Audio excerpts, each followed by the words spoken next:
سیاست کے ساتھ ساتھ اب صحافت پر جو ہے وہ ذاتیات کو لے کر کے حملے ہونے لگے ہیں، اور ہمیں اسی پر سمیع ابراہیم صاحب کے ساتھ جو ہو رہا ہے اس ٹاپک پر اس پہ ڈسکس کرنے کے لیے ہمارے ساتھ سینئر تجزیہ نگار، سینئر صحافی بول کا حصہ ہے امیر عباس صاحب، انہوں نے جوائن کیا ہے۔ السلام علیکم، ویلکم ٹو دی شو امیر صاحب۔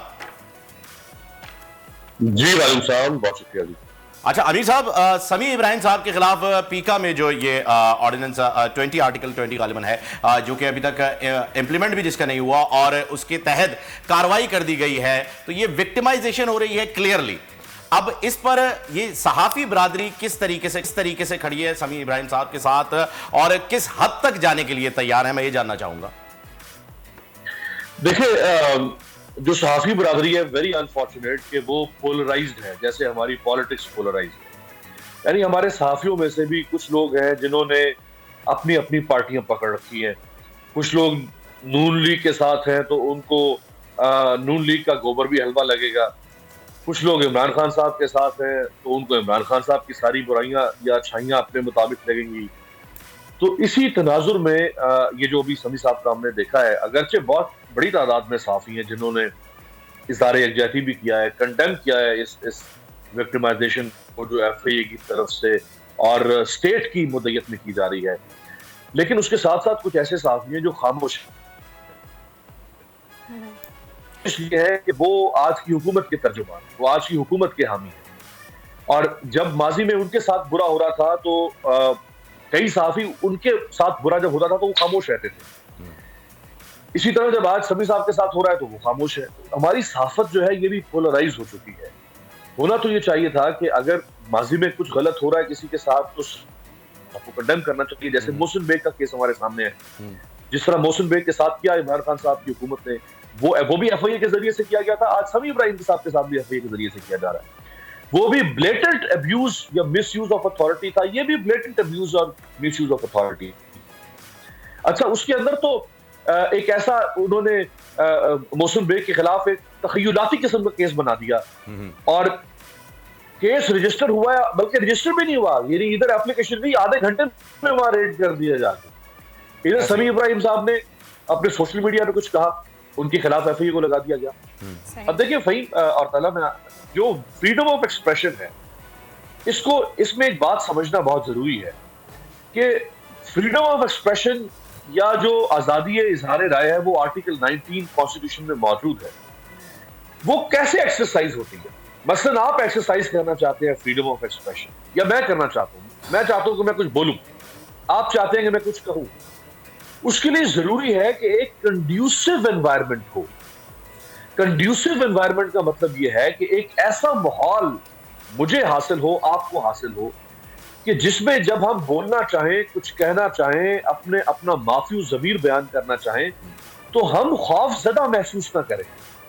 صحیح۔ اچھا یہ بتائیے گا آپ کہ جیسے کہ حکومت نے پہلے بھی یہ بات کہی تھی، خطا کلامی کی معافی، میں سوال کرنا چاہ رہی تھی آپ سے کہ جیسے حکومت پہلے کہہ رہی، جب حکومت نئی آئی تھی، انہوں نے اقتدار سنبھالا تھا، انہوں نے کہا تھا کہ ہم کسی سے بھی کوئی بدلہ نہیں لیں گے، ہم ریونج کی طرف نہیں جائیں گے، ہم سکون سے حکومت کریں گے۔ لیکن جو صورتحال ہمارے سامنے آ رہی ہے کہ جو بھی پی ٹی آئی کے رہنما ہیں یا جو ان کے حق میں بول رہے ہیں ان کو آف ایئر کیا جا رہا ہے، یا پھر اگر سمیع صاحب کی مثالیں لیں، انہوں نے اپنے سوشل میڈیا پہ کچھ کہا تو وہاں ان کے اوپر کیس بنا دیا گیا۔ تو آپ کو کیا لگتا ہے حکومت کی اس طرح کی جو یہ کارروائی کر رہی ہے، یہ خان صاحب کی پاپولیرٹی میں مزید اضافہ کر رہی ہے، کہ اپنے آپ کو ایک کرسٹل کلیئر کر رہی ہے کہ دیکھو ہم نے جو پہلے کہا تھا وہ ہم نے ایک لباس اوڑھا ہوا تھا، اب ہمارا اصلی جو ہم کر رہے ہیں وہ یہ ہے؟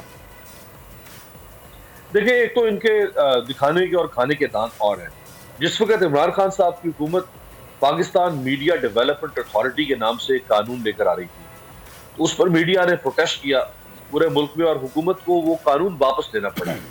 تو ہم نے اس وقت احتجاجی ایک دھرنا دیا تھا پارلیمنٹ کے باہر، تو جب وہاں تمام صحافی موجود تھے، کیمپ لگا ہوا تھا، تو ساری جو اپوزیشن کی لیڈرشپ تھی، یعنی جو آج حکمران ہے، شہباز شریف وہاں خود چل کر آئے، مولانا اسد محمود وہاں چل کر آئے، بلاول بھٹو زرداری وہاں چل کر آئے، ان کے ساتھ یوسف رضا گیلانی، پرویز اشرف، یعنی ساری ان کی جو پریمیئر لیڈرشپ وہاں چل کر آئی۔ انہوں نے اتنے موٹے موٹے آنسو بہائے وہاں، ان کو اتنا درد ہو رہا تھا آزادی صحافت کے اوپر حملہ ہو رہا ہے۔ ہم تو سوچ بھی نہیں سکتے تھے کہ یہ واپس آئیں گے تو ایک مہینے کے اندر ان کی اصلیت اور اوقات جو ہے امیر اس کی ایک بڑی وجہ یہ بھی ہے، امیر اس کی ایک بڑی وجہ یہ بھی ہے کہ ہم نے صحافت کو صنعت نہیں بنایا، انڈسٹری نہیں بنایا، ہم نے صحافت کو ایک دکان بنایا، اور جس نے آ کے اس میں لفافہ ڈالا اس کی خبر چلائی، اور ہم صحافتی اقدار بھول گئے. ہم بھول گئے کہ ہمیں باعث نہیں ہونا تھا، ہمیں نیوٹرل ہونا تھا. ہر کسی نے پارٹی پکڑ لی.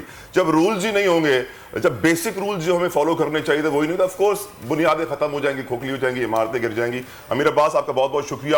یقیناً صورتحال جو ہم دیکھ رہے ہیں، صبح سے ہم نے پروگرام میں ڈسکس کیا ہے، محاذ آرائی کی ہے، کانفلکٹ کی ہے، تصادم کی ہے، آئین توڑا جا رہا ہے، سیاست کو اوپر رکھا جا رہا ہے، سمیع ابراہیم کے خلاف کارروائی، ان کے خلاف ایکشن لیا جا رہا ہے پیکا ایکٹ کے تحت. Totally unfair. ملک جس راہ پہ جا رہا ہے انتہائی افسوسناک ہے، اور اگر ہم نے اپنی ڈائریکشن ابھی درست نہیں کی تو اللہ خیر کرے. موقع ملنا مشکل ہے دوبارہ. اور بالکل آپ نے صحیح کہا. اور اسی پیکا آرڈیننس کے خلاف آپ نے دیکھا ہوگا کہ جب یہ حکومت اپوزیشن میں تھی تو سب سے زیادہ آواز انہوں نے ہی اٹھائی تھی کہ یہ غلط ہو رہا ہے، اسے آپ روکیں. صحافیوں کے ساتھ یہ غلط ہوگا، سوشل میڈیا ایکٹیوسٹ کے ساتھ یہ غلط ہوگا. اور اب جب وہ خود صاحب اقتدار ہو گئے ہیں تو رویہ بالکل چینج ہو گیا ہے. طلحہ صاحب حالانکہ مہینہ بھی نہیں ہوا ہے، مہینہ بھی نہیں ہوا ہے. اور دوبارہ آزادی راحت اندوری صاحب کو میں کوٹ کر دوں پلیز. جی، تو راحت اندوری صاحب نے کہا تھا کہ جی جو آج صاحب مسند ہیں کل نہیں ہوں گے، جو آج صاحب مسند ہیں کل نہیں ہوں گے، کرایہ دار ہے ذاتی مکان تھوڑی ہے، اور سبھی کا خون ہے شامل یہاں کی مٹی میں، کسی کے باپ کا پاکستان تھوڑی ہے. کیا بات ہے. انہوں نے ہندوستان کہا تھا، وہ وہاں کے ہیں، ہم پاکستان کے. ہم پاکستان کے. اللہ ہمارے پاکستان کو محفوظ رکھے اور صحیح راہ پہ لائے. آمین ثم آمین. سبسکرائب کریں اور بیل دبائیں تاکہ کوئی خبر رہ نہ جائے.